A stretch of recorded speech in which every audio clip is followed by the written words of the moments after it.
네, 안녕하세요. 랑랑입니다. 최근에 조정 대상 지역이 선정되고 나서 많은 혼란을 겪고 계실 거다라고 생각이 드는데 오늘 간단하게 그 이후의 흐름들에 대해서 살펴보고요. 왜 이런 흐름들이 형성이 되었는가 그 원인도 같이 한번 살펴보는 시간을 갖도록 하겠습니다. 자, 일단은 너무나도 많은 분들이 정말로 큰 혼란을 겪고 있는 상황인 만큼 최대한 간단하게 그리고 이해하기 쉽게 설명을 드릴 예정인 거고요. 일단 오늘 제목은 사지도 그리고 팔지도 그렇다고 보유도 안 되는 부동산 상황에 대해서 한번 준비를 해보게 되었고요. 대책들 같은 경우에는 일관성 있게 나오고 있는 상황입니다. 그런데 이 현실이 대책을 따라가지 못하는 상황이라고 볼 수가 있거든요. 새로운 정권이 들어서고 나서 이제까지 총 25번의 부동산 대책이 나왔습니다. 모두 주택시장 안정을 위한 방안이란 이름으로 발표가 되었거든요. 핵심 내용을 간단하게 줄여보자면 바로 이것입니다. 다주택자들의 투기나 투자를 억제함으로써 실수요자 그리고 무주택자들의 우선 하겠다라는 거였는데 생각처럼 되지가 않았던 부분이죠. 풍선 효과라는 어마어마한 부작용만 남은 채 현재까지의 부동산 대책은 거의 실패로 돌아갔다라고 봐도 무방할 것 같고요. 이 풍선 효과를 줄이기 위해서 가장 최근에 나온 대책이 바로 전국이 동시다발적으로 조정 대상 지역에 묶였습니다. 이제까지 정말로 크게 오른 곳만 한 군데씩 찍어서 규제 지역으로 묶었다라고 한다면 이제는 이렇게 하니까 풍선 효과 너무 많이 나타난다. 그냥 전국을 동시다발적으로 묶어버리자 라고 하면서 현재 우리가 살고 있는 대구 같은 경우에도 전 지역이 조정 대상 지역이 되어버렸는데 이로 인한 부작용은 없었을까? 그렇지는 않았습니다. 규제가 적용되지 않은 곳으로 풍선 효과가 나타나기 시작했고요. 대표적인 게 이제 테크노 쪽이다라고 볼 수가 있을 것 같고, 그리고 이제 역풍선 효과도 나타나기 시작했습니다. 자, 수성구 쪽으로 해서 어차피 다 규제 지역이면 비슷한 돈 들어갈 거니까 그냥 수성구로 들어가자. 자, 이런 사람들도 많이 늘어났다라고 생각이 들거든요. 특히나 이제 CG나 아니면 4월 쪽으로 수요들이 많이 늘어났다라고 볼 수가 있을 것 같은데 범사 만삼이라고 하는 지역은 그래도 대구에서 가장 비싼 곳이다 보니까 여기까지는 조금 힘들 것 같고 그 다음 학군이 괜찮은 곳이 어디냐라고 묻는다면 대표적으로 이런 지역을 떠올릴 수밖에 없겠죠. 그래서 이런 곳으로 또 역풍선 효과가 나타나고 있는 것이 아닌가라고 보여지는 상황입니다. 자, 어찌됐든 이러한 조정 대상 지역이 급작스럽게 묶여버렸다 보니까 사는 사람 입장에서도 그리고 파는 사람 입장에서도 혹은 보유를 하고 있는 사람들 입장에서도 많은 혼란과 어려움이 따르고 있는 현재거든요. 자, 간단하게 한번 살펴보자면 먼저 사는 사람입니다. 사는 사람이라면 일단 무주택자나 실수요자 측면이라고 볼 수가 있겠죠. 다주택자 같은 경우에는 기존 주택이 있다라는 측면에서 두 번째 주택을 취득할 때는 기본적으로 대출이 전혀 안 나오기 때문에 정말 돈 있는 사람이 아니면은 사실상 사기 힘든 상황이고 혹여나 돈이 많이 있다 하더라도 최근의 추세는 똘똘한 한 채 있다 보니까 여러 채를 늘리기보다는 그냥 실한 놈 한 놈으로 간다라는 느낌으로 진행이 되고 있습니다. 그래서 현재 조정 대상 지역이 묶인 상황에서 사려고 하는 사람들은 무주택자라거나 아니면 실수요자라고 볼 수가 있는 건데 이들 역시도 엄청난 어려움이 따르고 있다라는 거죠. 첫 번째 대출 규제입니다. 바로 LTV가 하향이 되었는데 기존 비조정 대상 지역 같은 경우에는 즉 비규제 지역일 때는 70%까지 KB 시세의 70%까지 대출이 나왔다라는 측면이 있는데 조정 대상 지역이 묶이고 나서 LTV는 50%로 하향이 되었습니다. 그래서 내가 만약에 5억짜리 감정가의 집을 산다라고 했을 때는 대출이 70% 가능하기 때문에 3억 5천까지 나오고 내 돈은 1억 5천 정도만 있으면 된다라는 거였는데 이제는 이런 것도 조금 힘들어져서 50%까지 대출이 나오고 즉 2억 5천만 원이죠. 내 돈이 들어가는 것이 역시나 2억 5천 정도가 필요하다라는 겁니다. 이렇게 한순간에 1억 차이가 나버리게 된 거죠. 그래서 1억이라고 하는 돈이 사실 내가 뭐 단순하게 1, 2년 정도 모아서 될 금액이 아닌데 한순간 이렇게 바뀌다 보니까 이제 내 집을 마련하려고 했던 사람들조차 조금 좌절감에 휩싸이곤 하는 그런 상황이다라고 볼 수가 있을 것 같고요. 그리고 금리 인상도 조금씩 되고 있는 추세였습니다. 그래서 주택담보대출 같은 경우에는 거의 또 4%에 육박하는 금리 추세를 보여왔었고요. 그러면 아까처럼 주택담보대출 비율이 줄어든 만큼 신용대출 받아서 집 사면 되지 않느냐라는 질문을 던질 수가 있을 것 같은데 신용대출 규제도 역시나 많이 늘어나게 되었습니다. 자, 얼마 전까지만 해도 2억까지 대출이 가능한 부분이었는데 이게 줄어들어서 1억까지 제한을 두었고요. 이러한 가구 대출도 너무나 많이 늘어났기 때문에 현재로서는 2천만 원이 넘어가는 신용 대출에 대해서는 금지하고 있는 상황입니다. 그래서 2천만 원까지 대출이 가능하다라는 측면이고 지난 한 2달 전쯤부터 영끌이라는 표현들이 많이 나오기 시작했었어요. 내가 끌어모을 수 있는 것은 영혼까지 끌어모아서 집을 산다라는 뜻의 단어이기도 한데 이러한 영끌에 대한 우려 섞인 시선들이 많이 있었거든요. 그런데 현재로서는 이렇게 영끌을 한 사람들이 결국 승리자가 되고 있는 상황이다라고 볼 수도 있을 것 같습니다. 자, 그리고 이제 파는 사람 혹은 보유하고 있는 사람들의 입장에서 우리가 살펴보자면 다주택자들이 있는 거겠죠. 자, 역시나 세금 부담이 많이 상승을 하였습니다. 조정 대상 지역이 되었기 때문에 그러한 측면인 건데 취득세, 보유세, 양도세 측면 전체적으로 다 상승을 하였거든요.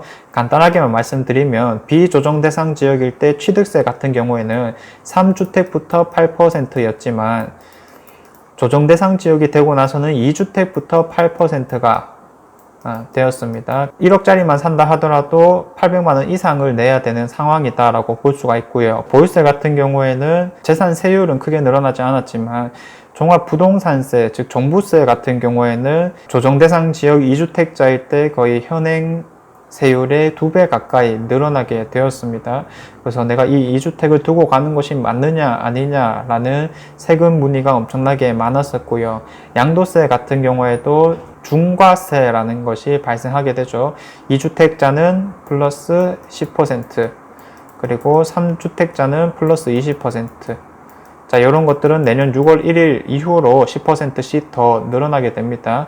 아무튼 두 번째, 세 번째 주택을 팔려고 하더라도 양도소득세에 대해서 중과가 되기 때문에 사는 거야 당연히 힘들어지는 게 맞는 건데, 야, 보유를 하자니 이 매년 나오는 종합부동산세가 조금 부담이 되기도 하고, 그렇다고 팔자니 중과세율이 더 붙기 때문에 야, 지금 파는 게 맞는가? 이런 생각이 들기도 할 겁니다.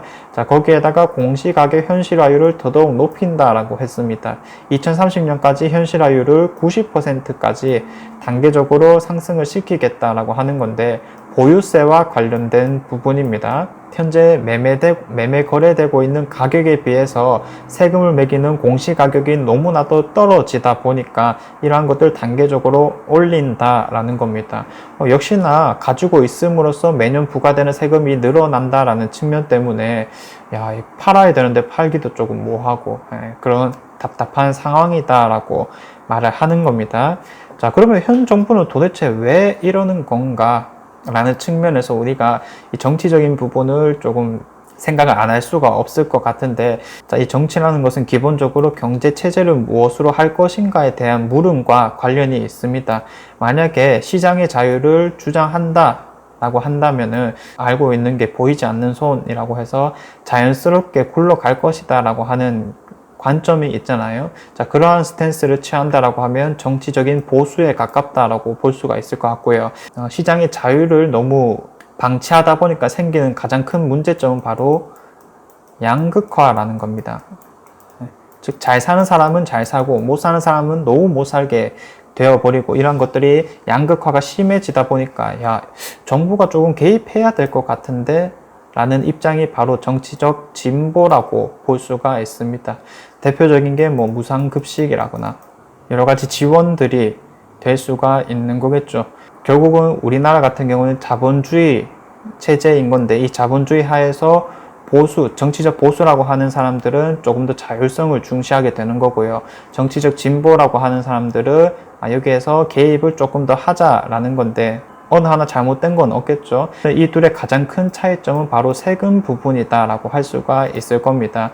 이러한 무상급식이라거나 아니면 현재 코로나로 인해서 우리에게 돈을 이제 많이 주잖아요. 그런 부분에 있어서 이런 것들은 뭐 땅 파서 우리 주는 게 아니라 결국 우리가 내는 세금으로 또 나눠주게 되는 그러한 상황이다라고 하는 건데, 정부가 많이 개입을 하고 사회적 약자에게 지원이 들어가려고 한다면은 세금이 보다 많이 들어갈 수밖에 없는 현실이기도 합니다.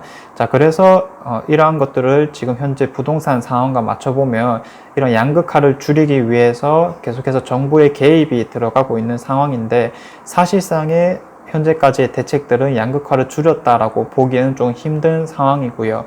그리고 코로나로 인한 상황 때문에 세금이 갈수록 늘어난다, 즉 부동산과 관련된 세금들이 많이 늘어난다, 이렇게 바라봐도 될 것 같습니다. 그리고 이제 현재 가장 큰 이슈들을 한번 살펴보자면 두 가지 정도가 될 수 있을 것 같은데, 전월세 금지법이랑 그리고 1가구 1주택법이라는 것이 있습니다. 전월세 금지법부터 보자면 분양권 상한제 적용 수도권 새 아파트 같은 경우에는 전월세를 놓지 못하고 청약 당첨이 되면은 2년 이상 거주 의무를 채워야 됩니다. 만약에 못 채우게 되면 LH에서 매입을 한다라는 건데, 내년 2월 19일 이후 입주자 모집 승인 신청분부터 이제 발동이 되는 거고, 현재 상황에서 봤을 때 우리 대구 같은 경우에는 해당 사항이 없습니다. 분양권 상한제 적용 수도권 새 아파트에 적용이 되기 때문이죠. 대구는 분양권 상한제 적용이 되는 곳이 없습니다. 수성구 또한 적용이 안 되고 있는 거고요. 그리고 이제 최근에 법이 하나 발의된 게 1가구 1주택법이라고 해서 무주택자들의 주거권을 우선적으로 보장하자라는 겁니다. 이러한 것들이 이제 사실상 법으로까지 정해져 있는 것은 아니었지만 정해놓음으로 인해서 또 안정적으로 지원해주자, 이런 측면인데, 이게 반대쪽 입장에서 바라봤을 때는 사회주의냐, 이런 의견까지 나오고 있는 상황인 거죠. 자, 그래서 아까 말씀드렸던 정치적인 입장에 관해서 결국은 정부의 개입이 늘어나고 있는 상황입니다. 자, 이들을 위한 대책은 어떤 것들이 있을까? 결국은 주택담보 비율이 인상되어야 되겠죠. 조정대상 지역이라 하더라도 실소유자 같은 경우에는 한 70%까지 대출이 그대로 가능하도록 해야 될 것이고, 그리고 실소유자 같은 경우에는 연봉 같은 것들만 확실히 책정돼 있다라고 한다면 역시나 한도를 뭐 1억이라든지 이까지 올릴 상황으로 비춰지긴 하는데, 결국은 코로나로 인한 상황이 지금 이러한 현실을 뒷받침해주지 못한다라고 보여집니다.